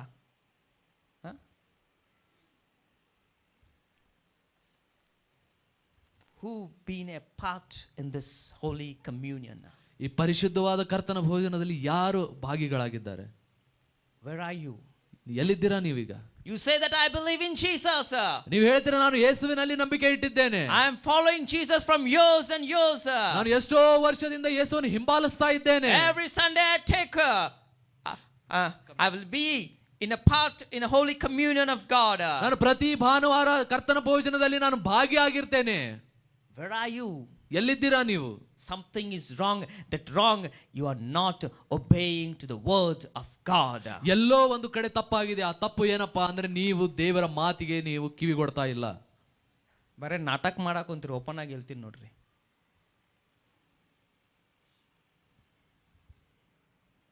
Yes? You want me to be very raw? ನಾನು ನಿಮಗೇನೋ ಇನ್ನೂ ಕಠಿಣವಾಗಿರ್ಬೇಕೆಂದಾಗ ಬಯಸ್ತೀರಾ? ನಮ್ಮ ಜನ ಗೊತ್ತಾಯ್ತು ನಾವು ಹೆಂಗಿರ್ತೀವಂತ. ತಿರುಗಿಸೋದು ನಾವು ಹಾಕಿ ತಿರುಗಿಸೋದು ಅದೇ ದೇವ್ರು ನಮ್ಗೆ ಕೊಟ್ಟಿದ್ದ ಕೆಲಸ. You say that I believe in Jesus. ನೀವು ಹೇಳ್ತೀರಾ ನಾನು ಯೇಸುವನ್ನು ನಂಬುತ್ತೇನೆ ಅಂತ ಹೇಳಿ. Then where is your Jesus? ಮತ್ತೆ ನಾನು ನಿಮಗೆ ಕೇಳ್ತೇನೆ, ಆ ಯೇಸು ಎಲ್ಲಿದ್ದಾನೆ ಈಗ? Why you are under in this 7 problems? ಯಾಕೆ ನೀವು ಈ 7 ಸಮಸ್ಯೆಗಳಲ್ಲಿ ನೀವು ಇದ್ದೀರಾ? It means Jesus is something went from you wrong. He just went for the trip. ಅದರ ಅರ್ಥ ಏನಪ್ಪಾ ಅಂದ್ರೆ ಯೇಸು ಏನೋ ಒಂದು ಪ್ರಯಾಣ ಬೆಳೆಸಿ ಹೋಗ್ಬಿಟ್ಟಿದ್ದಾನ. ಸ್ವಲ್ಪ ಹೊತ್ತು ಕುಂದ್ರೆ ನಾನು ಸ್ವಲ್ಪ ಹೋಗಿ ಬರ್ತೀನಿ ಅಂತ ಹೋಗಿದಾರೇನ್ರಿ? Where is your Jesus? ನಿಮ್ಮ ಯೇಸು ಎಲ್ಲಿದ್ದಾರೆ? Where, sir, madam? Where is your Jesus? ನಿಮ್ಮ ಯೇಸು ಎಲ್ಲಿದ್ದಾರೆ? If he is really in you, ಆತನು ನಿಜವಾಗಿಯೂ ನಿಮ್ಮಲ್ಲಿ ಇದ್ದರೆ Satan cannot be in you. ಸೈತಾನನು ನಿಮ್ಮಲ್ಲಿ ಇರ್ಲಿಕ್ಕಾಗಲ್ಲ. Jesus and Satan is not friends. ಯೇಸು ಮತ್ತು ಸೈತಾನನೇನು ಫ್ರೆಂಡ್ಸ್ ಅಲ್ಲ ಅವರು. ಇಬ್ಬರು ಒಂದೇ ಕಡೆ ಇರಕ ಇಲ್ಲ. ಅದು ಯಾರೋ ಒಬ್ಬರೇ ಇರಬೇಕು. ಒಂದು ಯೇಸುವಾರ ಇರಬೇಕು, ಇಲ್ಲ ಅಂದ್ರೆ ಒಂದು ದುರಾತ್ಮರ ಇರಬೇಕು. ಒಂದು ಪರಿಶುದ್ಧಾತ್ಮರ ಇರಬೇಕಿಲ್ಲಪ್ಪ ಅಂದ್ರೆ ದುರಾತ್ಮರ ಇರಬೇಕು ಅಷ್ಟೇ.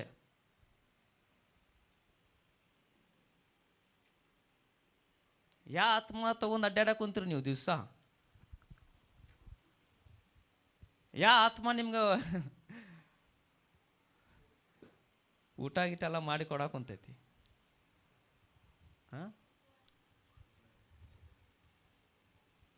Yes or no? Only one. Holy Spirit or evil spirit. ಪರಿಶುದ್ಧಾತ್ಮ ದೇವರು ಅಥವಾ ದುರಾತ್ಮ, ಇವಿಬ್ಬರ ಬಿಟ್ಟರೆ ಬೇರೆ ಯಾರು ಇರ್ಲಿಕ್ಕೆ ಆಗೋದಿಲ್ಲ. Only one need to be in you. ನಿಮ್ಮಲ್ಲಿ ಯಾರಾದ್ರೂ ಒಬ್ಬರೇ Only ಇರಬೇಕು. one has the power to dwell in you. ಮತ್ತು ಯಾರಾದ್ರೂ ಒಬ್ಬರಿಗೆ ಮಾತ್ರ ನಿಮ್ಮಲ್ಲಿ ಇರ್ಲಿಕ್ಕೆ ಸಾಮರ್ಥ್ಯ ಇದೆ. Not both. ಇಬ್ಬರಿಗೂ ಕೂಡ ಇರ್ಲಿಕ್ಕೆ ಆಗಲ್ಲ. There is no chance at all. ಅದಕ್ಕೆ ಯಾವುದೇ ಅವಕಾಶನೇ ಇಲ್ಲ. Who is in you? ನಿಮ್ಮಲ್ಲಿ ಯಾರಿದ್ದಾರೆ? To whom you are welcomed your heart to dwell in you. ನಿಮ್ಮ ಹೃದಯ ಯಾರನ್ನು ನೀ ಬಾ ಎಂಬುದಾಗಿ ಕರೆದು ಸ್ವಾಗತ ಮಾಡಿದೆ. Inside there is an evil spirit. ಒಳಗಡೆ ದುರಾತ್ಮ ಇದೆ. But you carry the Bible and you go for the church every week. ಆದ್ರೆ ನೀವು ಕೈಯಲ್ಲಿ ಬೈಬಲ್ ಹಿಡಿದುಕೊಂಡು ಪ್ರತಿ ಭಾನುವಾರ ನೀವು ಚರ್ಚ್ಗೆ ಹೋಗ್ತೀರಾ. It will not work. ಅದು ಆ ರೀತಿಯ ಕೆಲಸ ಆಗೋದಿಲ್ಲ. ಅದು It will not at all work. ಅದು ಕೆಲಸ ಮಾಡುವುದೇ ಇಲ್ಲ ಆ ರೀತಿ. When the Holy Spirit is in you, ಯಾವಾಗ ಪವಿತ್ರಾತ್ಮ ದೇವರು ನಿಮ್ಮಲ್ಲಿ ಇರ್ತಾರೋ only then things started to happen. ಆಗ ಮಾತ್ರ ಸಂಗತಿಗಳು ನಡೆಯಲಿಕ್ಕೆ ಪ್ರಾರಂಭಗೊಳ್ಳುತ್ತವೆ. Every suicide spirits that is keep generations to generation is a curse. ಪ್ರತಿಯೊಂದು ಆತ್ಮಹತ್ಯೆ ಮಾಡಿಕೊಳ್ಳುವಂತಹ ಆತ್ಮಗಳು ಈ ಪಾರಂಪರಿಕವಾಗಿ ಬರುವುದು ಅದು ಶಾಪ. Hallelujah. Hallelujah. Where you are. ನೀವು ಯಾವ ಒಂದು ಪರಿಸ್ಥಿತಿಯಲ್ಲಿದ್ದೀರಾ? ಹೇಳ್ರಿ, ಎಲ್ಲಿದ್ದೀರಾ ನೀವು? Where you are. ಎಲ್ಲಿದ್ದೀರಾ ನೀವು?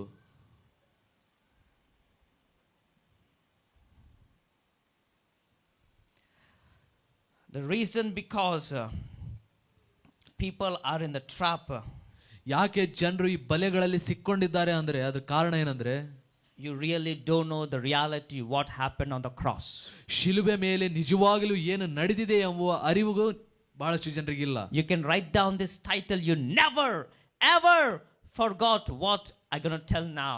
ಈಗ ನಾನು ಏನು ನಿಮಗೆ ಹೇಳುತ್ತೇನೆ, ಈ ಟೈಟಲ್ ಅನ್ನು ನೀವು ಬೇಕಾದ್ರೂ ಬರೆದುಕೊಳ್ಳಿರಿ. ಯಾವತ್ತಿಗೂ ಕೂಡ ಇದನ್ನು ನೀವು ಮರೆಯಲಿಕ್ಕೆ ಹೋಗಬೇಡ್ರಿ. ನೀವು ಮಾಡ್ತೀರಿ, ನಿಮ್ಗೆ ಕೆಟ್ಟ ಆಗ್ತೈತಿ. How many people you believe that Jesus died on the cross? ಎಷ್ಟು ಜನ ನೀವು ನಂಬ್ತೀರಾ ಯೇಸು ಆತನು ಶಿಲುಬೆ ಮೇಲೆ ಸತ್ತನು ಅಂತೇಳಿ? You all believe, right? ನೀವೆಲ್ಲರೂ ಅದನ್ನು ನಂಬ್ತೀರಾ ಅಲ್ವಾ? Yes. You all believe that Jesus died on the cross. ನೀವೆಲ್ಲರೂ ನಂಬ್ತೀರಾ ಯೇಸು ಶಿಲುಬೆ ಮೇಲೆ ಆತನು ಪ್ರಾಣ ಕೊಟ್ಟನು ಅಂತ ಹೇಳಿ? He did not die for you. ಆತನು ನಿಮಗೋಸ್ಕರ ಆತನು ಸಾಯಲಿಲ್ಲ. He died as you. ಆತನು ನಿಮ್ಮ ಹಾಗೇನೇ ಆತನು ಶಿಲುಬೆ ಮೇಲೆ ಸತ್ತನು. You miss. ನಿಮಗೆ ತಿಳಿತೋ ಇಲ್ವೋ? You missed what I said. ನಾನು ನಿಮಗೆ ಏನು ಹೇಳಿದೆ ನಿಮಗೆ ಇದು ತಿಳಿಲಿಲ್ಲ ಅನಿಸುತ್ತೆ.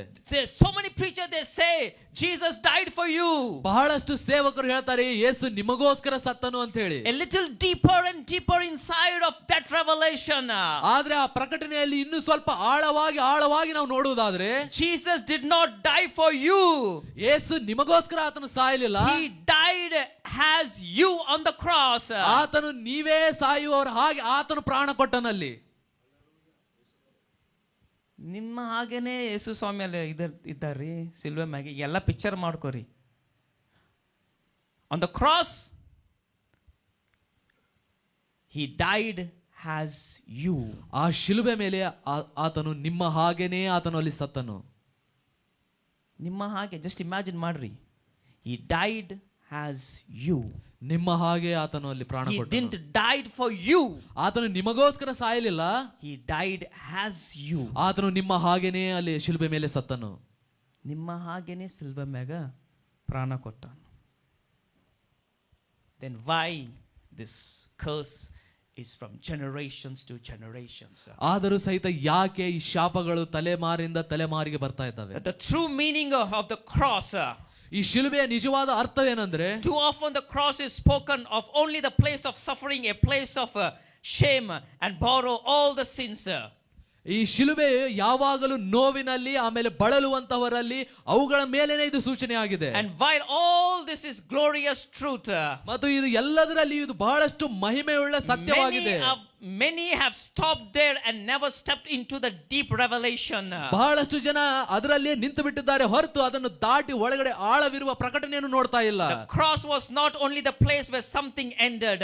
ಈ ಶಿಲುಬೆ ಅನ್ನೋದು ಏನೋ ಒಂದು ಮುಕ್ತಾಯವಾಗಲಿಕ್ಕೆ ಏರ್ಪಡಿಸಿದಂತ ಸಂಗತಿ ಅಲ್ಲ. It was the place where something new began.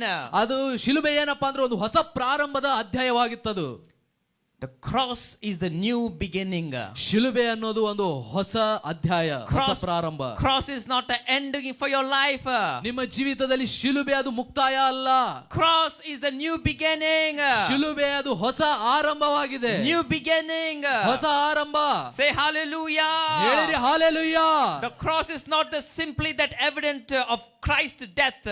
ಈ ಶಿಲುಬೆ ಅನ್ನೋದು ಕ್ರೈಸ್ತನ ಪ್ರಾಣ ಕೊಟ್ಟದ್ದಕ್ಕೆ ಮಾತ್ರ ಸೂಚನೆ ಅಲ್ಲ. It's the foundation of your life in him. ಅದು ನಿಮ್ಮ ಜೀವಿತದ ಬುನಾದಿ ಆತನಲ್ಲಿ ಇರುವುದಕ್ಕೆ. It was the foundation, the life in him.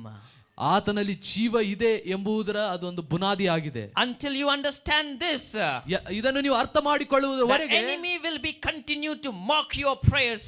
ಈ ವೈರಿಯು ನಿಮ್ಮ ಪ್ರಾರ್ಥನೆಯನ್ನು ಅದು ಯಾವಾಗಲೂ ಗಲಿಬಿಲಿ ಪಡಿಸ್ತಾನೇ ಇರ್ತಾನೆ. The reason you believers are under the curse is because the Satan is mocking you.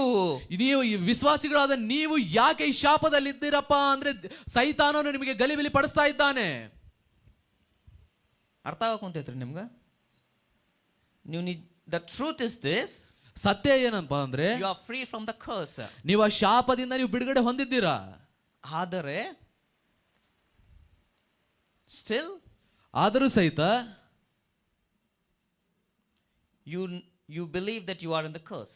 ನೀವು ನಂಬ್ತೀರಾ ನೀವು ಶಾಪದಲ್ಲಿ ಇದ್ದೀರಾ ಅಂತ ಹೇಳಿ. ಏನ್ರಿ ಇದಕ್ಕೆ ಅರ್ಥ? ಸೈತಾನ ನಿಮಗೆ ಮರಳು ಮಾಡ್ತಾ ಇದ್ದಾನೆ. Galatians 2:20 says, ಗಲಾತ್ಯದವರಿಗೆ 2:26 ಹೇಳುತ್ತದೆ, I am crucified with Christ. ನಾನು ಕ್ರಿಸ್ತನೊಟ್ಟಿಗೆ ನಾನು ಶಿಲುಬೆಯನ್ನು ಏರಿದ್ದೇನೆ. If you believe in the word of God, ನೀವು ದೇವರ ವಾಕ್ಯವನ್ನು ನೀವು ನಂಬುವುದಾದರೆ, the Bible says, ಸತ್ಯವೇದ ಹೇಳುತ್ತದೆ, I am crucified with Christ. ನಾನು ಕ್ರಿಸ್ತನೊಟ್ಟಿಗೆ ನಾನು ಶಿಲುಬೆಗೆ ಹಾಕಲ್ಪಟ್ಟವನು. Who is I here? ಇಲ್ಲಿ ನಾನು ಅಂದ್ರೆ ಯಾರು? Who is I here? ಇಲ್ಲಿ ನಾನು ಅಂದ್ರೆ ಯಾರು? ಯಾರ್ರಿ? ಗೊತ್ತಿಲ್ಲ. I am crucified with Christ. ನಾನು ಕ್ರಿಸ್ತನೊಟ್ಟಿಗೆ ಶಿಲುಬೆ ಮೇಲೆ ಹಾಕಲ್ಪಟ್ಟವನು.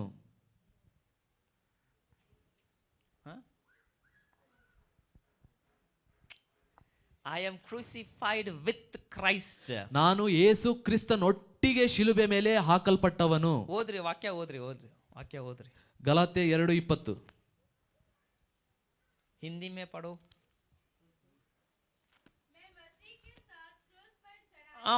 ಮೈ ಕೋನ್ ಹೈ ವೋ? ಈ ನಾನು ಅಂದ್ರೆ ಯಾರು ಇದು?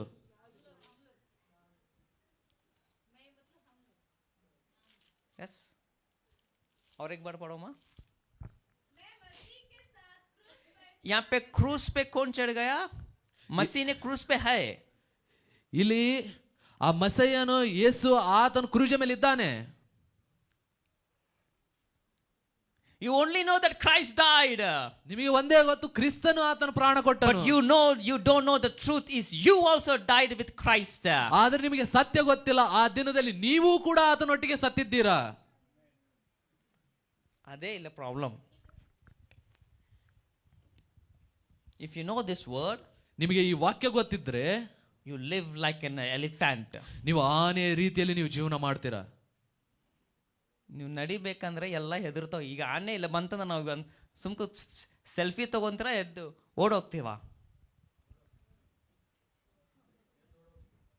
ಬೋಲೋ ಸರ್. ಎದ್ದ ಏನು ಓದು ಪಡೋಮ್ಮ. हाँ हाँ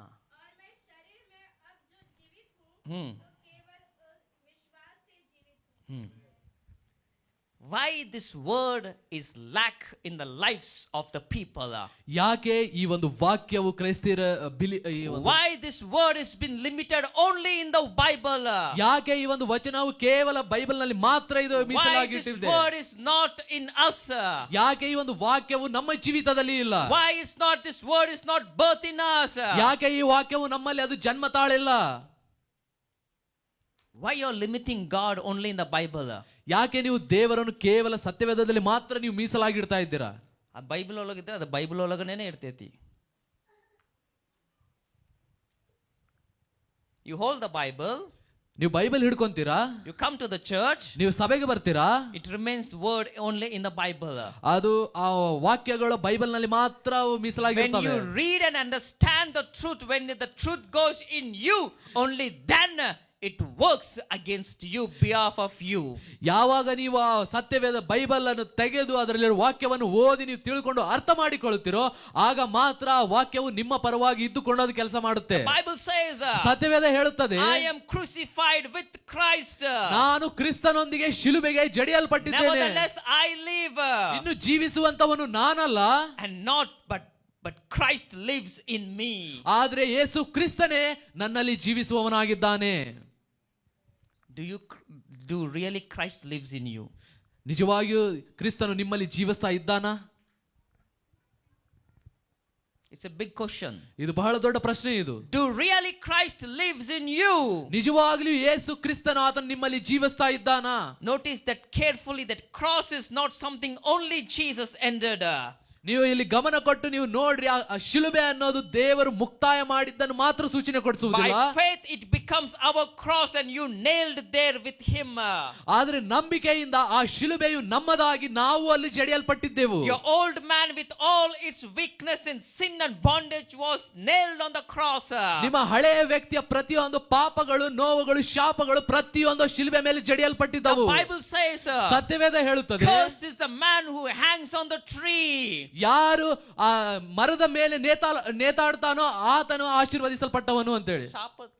ಓಕೆ, ಶಾಪವನ್ನು ಹೊಂದಿದಂತವನು ಅಂತೇಳಿ.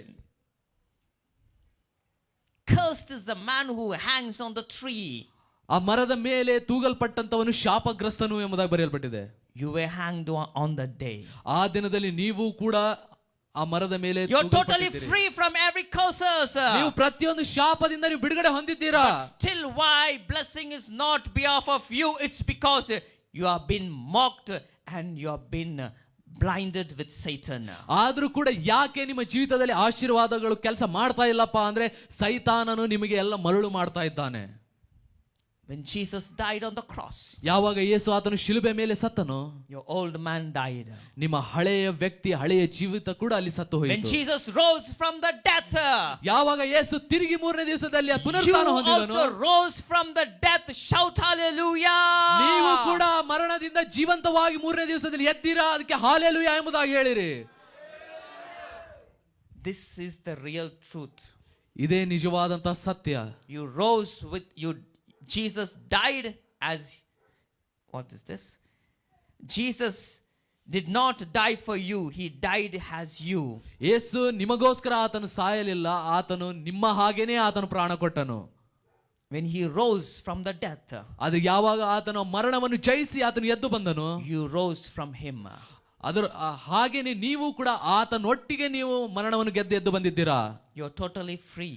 ನೀವು ಸಂಪೂರ್ಣವಾಗಿ ಬಿಡುಗಡೆ ಹೊಂದಿದ್ದೀರಾ. You're totally free. ನೀವು ಸಂಪೂರ್ಣವಾಗಿ ಬಿಡುಗಡೆ ಹೊಂದಿದ್ದೀರಾ. You're totally free. ನೀವು ಸಂಪೂರ್ಣವಾಗಿ ಬಿಡುಗಡೆ ಹೊಂದಿದ್ದೀರಾ. You know one thing? ನಿಮಗೆ ಒಂದು ವಿಷಯ ಗೊತ್ತಾ? The greatest revelation is this. ಒಂದು ದೊಡ್ಡ ಪ್ರಕಟಣೆ ಏನಪ್ಪಾ ಅಂದ್ರೆ, you live for eternal. ನೀವು ಸದಾ ಕಾಲ ಜೀವಿಸುವಂತವರಾಗಿದ್ದೀರಾ. Jesus rose from the death. ಯೇಸು ಆತನು ಸತ್ತವರೊಳಗಿಂದ ಆತನು ಎದ್ದು The ಬಂದನು. Bible says again he will not die. ಸತ್ಯವೇದ ಹೇಳುತ್ತದೆ ಆತನು ತಿರುಗಿ ಸಾಯುವುದಿಲ್ಲ He ಅಂತೇಳಿ. lives forever and ever. ಆತನು ಯುಗ ಯುಗಗಳಿಗೂ ಆತನು You ಜೀವಿಸುವಂತವನಾಗಿದ್ದಾನೆ. and I also will live forever and ever with Jesus because we have rose from him. ಅದರ ಅರ್ಥ ಏನಪ್ಪಾ ಅಂದ್ರೆ ನೀವು ನಾವು ಕೂಡ ಆತನೊಟ್ಟಿಗೆ ಮರಣದಿಂದ ಎದ್ದು ಬಂದಿದ್ದಕ್ಕಾಗಿ ನಾವು ಕೂಡ ಯುಗ ಯುಗಗಳವರೆಗೂ ಆತನೊಟ್ಟಿಗೆ ಜೀವಿಸ್ತೇವೆ. This is the true meaning of cross. ಇದೇ ನಿಜವಾದ ಶಿಲುಬೆಯ ಒಳರ್ಥ. If you understand these two revelations, ಈ ಎರಡು ಪ್ರಕಟಣೆಗಳನ್ನು ನೀವು ಅರ್ಥ ಮಾಡಿಕೊಂಡರೆ Satan will not work behalf of you. ಸೈತಾನನು ನಿಮ್ಮ ಪರವಾಗಿ ಆತನು ಕೆಲಸ ಮಾಡಲಿಕ್ಕೆ ಸಾಧ್ಯವಾಗುವುದಿಲ್ಲ. My dear people of God, ನನ್ನ ಪ್ರೀತಿಯ ದೇವಜನರೇ, whatever that is happening, ಏನೆಲ್ಲಾ ನಡೀತಾ ಇದೆನೋ it's already dead on that day. ಆ ದಿನದಲ್ಲಿ ಅವೆಲ್ಲವೂ ಅದಕ್ಕೆಲ್ಲದಕ್ಕೂ ಸಾವಾಗಿದೆ. But still why it's working? ಆದರೂ ಸಹಿತ ಅದು ಯಾಕೆ ಕೆಲಸ ಮಾಡ್ತಾ ಇದೆ? You know why? ನಿಮಗೆ ಗೊತ್ತಾ ಯಾಕಂತ ಹೇಳಿ? You want to know why? ನಿಮಗೆ ಗೊತ್ತಾಗಬೇಕಾ ಕಾರಣ? Because you welcomed. ಯಾಕಂದ್ರೆ ನೀವು ಅದಕ್ಕೆ ಬಾ ಅಂತ ಕರೆದಿದ್ದು. On the day, ಆ ದಿನದಲ್ಲಿ it's already dead. ಶಿಲುಬೆ ಮೇಲೆ ಅದು ಸತ್ತು ಹೋಯಿತು. But you welcome, come. ಆದ್ರೆ ನೀವು ಅದಕ್ಕೆ ಕೈ ಮಾಡಿ ನೀವು ಕರೆದ್ರಿ ಬಾ ಬಾ ಬಾ ಅಂತ ಹೇಳಿ. That is the reason he entered in your life, in your family, in your marriage, in your finance, in your job, in your business, in your health. Everywhere he is present because you welcomed him. ಆದ್ರೆ ನೀವು ಕೈ ಮಾಡಿ ಆತನಿಗೆ ಬಾ ಎಂಬುದಾಗಿ ಕರೆದಿದ್ದಕ್ಕಾಗಿ ಆತನು ನಿಮ್ಮಲ್ಲಿ, ನಿಮ್ಮ ಕುಟುಂಬದಲ್ಲಿ, ನಿಮ್ಮ ಜೀವಿತದಲ್ಲಿ, ನಿಮ್ಮ ವ್ಯಾಪಾರದಲ್ಲಿ, ನಿಮ್ಮ ಉದ್ಯೋಗದಲ್ಲಿ, ನಿಮ್ಮ ಹಣಕಾಸಿನಲ್ಲಿ ಪ್ರತಿಯೊಂದರಲ್ಲಿ ಆತನು ಬಂದು ಕುಂತಿದ್ದಾನೆ. Satan know the truth that I am already dead. ಸೈತಾನನಿಗೆ ಆ ಸತ್ಯ ಗೊತ್ತು, ನಾನು ಸತ್ತು ಹೋಗಿದ್ದೇನೆ ಅಂತ ಹೇಳಿ ಆತನಿಗೆ. But you are the one who welcomes him and come alive and work in me. ಆದ್ರೆ ನೀವು ಆತನನ್ನು ಕೈ ಮಾಡಿ ಬಾ ಅಂತ ಹೇಳಿ ಕರೆದು ನನ್ನ ಪರವಾಗಿ ಕೆಲಸ ಮಾಡು ಅಂತ ಹೇಳ್ತಾ ಇದ್ದೀರಾ. It's not the problem of God. ಇದು ದೇವರಿಂದ ಕೊಡಲ್ಪಟ್ಟ ಸಮಸ್ಯೆ ಅಲ್ಲ. It's not problem of Satan. ಇದು ಸೈತಾನನಿಂದ ಬಂದಂತ ಸಮಸ್ಯೆನೂ ಅಲ್ಲ. It's problem from you. ಇದು ನಿಮ್ಮಿಂದ ಬಂದ ಸಮಸ್ಯೆ.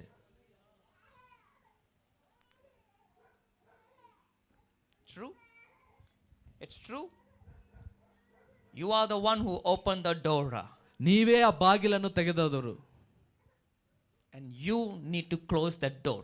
ಈಗ ಬಾಗಿಲನ್ನು ಯಾವ ರೀತಿಯಾಗಿ ತೆಗೆದ್ರು ಅದೇ ರೀತಿಯಾಗಿ ಬಾಗಿಲನ್ನು ಮುಚ್ಚುವಂತವರು ಕೂಡ ನೀವೇ ಆಗಿರ್ಬೇಕು.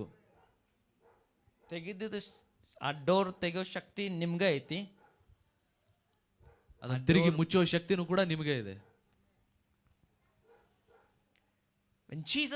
When Jesus came and stood before the tomb of Lazarus, you need to hear this very carefully. ಇದನ್ನು ಸ್ವಲ್ಪ ನೀವು ಗಮನ ಕೊಟ್ಟು ನೀವು ಕೇಳಿರಿ. ಯಾವಾಗ ಯೇಸು ಆ ಲಾಜರಸನ ಸಮಾಧಿಯ ಮುಂದೆ ಬಂದು ನಿಂತನೋ, what did Jesus did? ಯೇಸು ಏನು ಮಾಡಿದನಲ್ಲಿ? ಏನ್ ಮಾಡ್ಯಾನ್ರಿ? ಓದಿಲ್ಲ ಲಾಜರ್ ಸ್ಟೋರಿ, ಗೊತ್ತಿಲ್ಲ ಯಾರಿಗ? ಲಾಜರನ ಕಥೆ ಗೊತ್ತಿಲ್ವಾ ನಿಮಗೆ ಯಾರಿಗೂ? What did Jesus did? ಯೇಸು ಏನು ಮಾಡಿದರಲ್ಲಿ?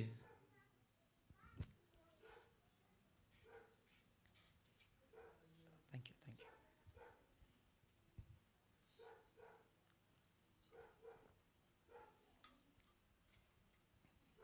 Oh my God, you are so poor.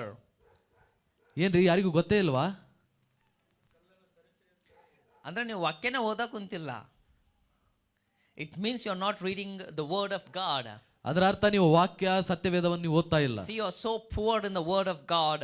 ನೀವು ನೋಡ್ರಿ ಎಷ್ಟು ಬಡತನದಲ್ಲಿದ್ದೀರ ನೀವು ವಾಕ್ಯದಲ್ಲಿ The ಅಂತ. first thing Jesus said to his disciples, ಯೇಸು ಬಂದು ತನ್ನ ಶಿಷ್ಯರಿಗೆ ಮೊಟ್ಟ ಮೊದಲನೇ ಮಾತು ಆತನು ಹೇಳಿದ್ದು, roll the stone.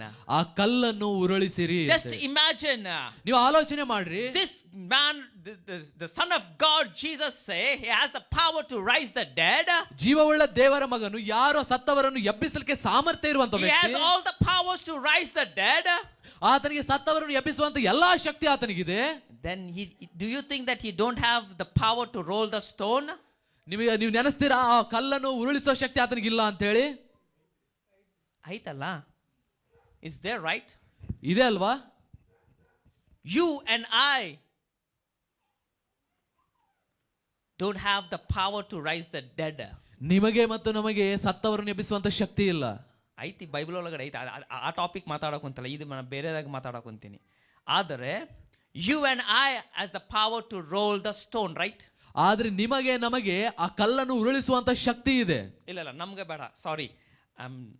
Doctor don't have the power to raise the dead. ಈಗ ವೈದ್ಯರಿಗೆ ಸತ್ತವರನ್ನು ಎಬ್ಬಿಸುವಂತ ಶಕ್ತಿ ಇಲ್ಲ. Amen. ಆಮೆನ್. Any doctor has the power to rise the dead? ಯಾವುದಾದ್ರೂ ವೈದ್ಯನಿಗೆ ಶಕ್ತಿ ಇದೆನಾ ಸತ್ತವರನ್ನು ಎಬ್ಬಿಸಲು? ಇಲ್ಲ. But I have, you have. ಆದ್ರೆ ನಮಗೆ ನಿಮಗೆ ಇದೆ. Hallelujah. Hallelujah. And every doctor has the power to roll the stone. ಮತ್ತು ಪ್ರತಿಯೊಂದು ವೈದ್ಯರಿಗೂ ಆ ಕಲ್ಲನ್ನು ಉರುಳಿಸುವಂತ ಶಕ್ತಿ ಇದೆ. Jesus says to his disciples, ಯೇಸು ತನ್ನ ಶಿಷ್ಯರಿಗೆ ಹೇಳ್ತಾ ಇದ್ದಾನೆ, roll the stone. ನೀವು ಈ ಕಲ್ಲನ್ನು ಉರುಳಿಸಿರಿ. Man need to do some work. ಅದರ ಅರ್ಥ ಏನಪ್ಪಾ ಅಂದ್ರೆ ಮನುಷ್ಯನು ಒಂದು ಕೆಲಸ ಅವನು ಮಾಡಲೇಬೇಕು. Man has the limited only to roll the stone. ಮತ್ತು ಮನುಷ್ಯನಿಗಿರುವಂತ ಶಕ್ತಿ ಆ ಕಲ್ಲನ್ನು ಉರುಳಿಸೋದು ಮಾತ್ರ. God has the power to rise the dead. ಆದ್ರೆ ದೇವರು ಸತ್ತವರನ್ನು ಎಬ್ಬಿಸುವಂತ ಶಕ್ತಿ ದೇವರಿಗಿದೆ. Hallelujah. Hallelujah. He has the power to rise the Lazarus. ಆತನು ಲಾಜರಸನಿಗೆ ಎಬ್ಬಿಸುವಂತ ಶಕ್ತಿ ಆತನಲ್ಲಿದೆ. Who closed the door? ಈಗ ಯಾರು ಆ ಬಾಗಿಲನ್ನು ಮುಚ್ಚಿದವರು? The man is the one who closed the door. He buried Lazarus and the man is the one who closed the door. ಆ ಸಮಾಧಿಯ ಬಾಗಿಲನ್ನು ಮುಚ್ಚಿದಂತದ್ದು ಒಬ್ಬ ವ್ಯಕ್ತಿನೇ, ಒಬ್ಬ ಮನುಷ್ಯನೇ ಆಗಿದ್ದನು. Yes. ಹೌದಾ? Same man need to roll the stone. ಅದರ ಅರ್ಥ ಅದೇ ರೀತಿಯಾಗಿ ಮನುಷ್ಯನು ಮುಚ್ಚಿದಂತ ಕಲ್ಲನ್ನು ಬಾಗಿಲನ್ನು ಆತನೇ ತೆರೆಯಬೇಕು. You are the one who open the doors. ಅದೇ ರೀತಿಯಾಗಿ ನೀವೇ ಈ ಒಂದು ಸಮಸ್ಯೆಗೆ ಬಾಗಿಲನ್ನು ತೆರೆದವರು. And now you need to close the door. ಮತ್ತು ಈಗ ನೀವೇ ಆ ಬಾಗಿಲನ್ನು ತಿರುಗಿ ಮುಚ್ಚಬೇಕು. Only then God will work behalf of you.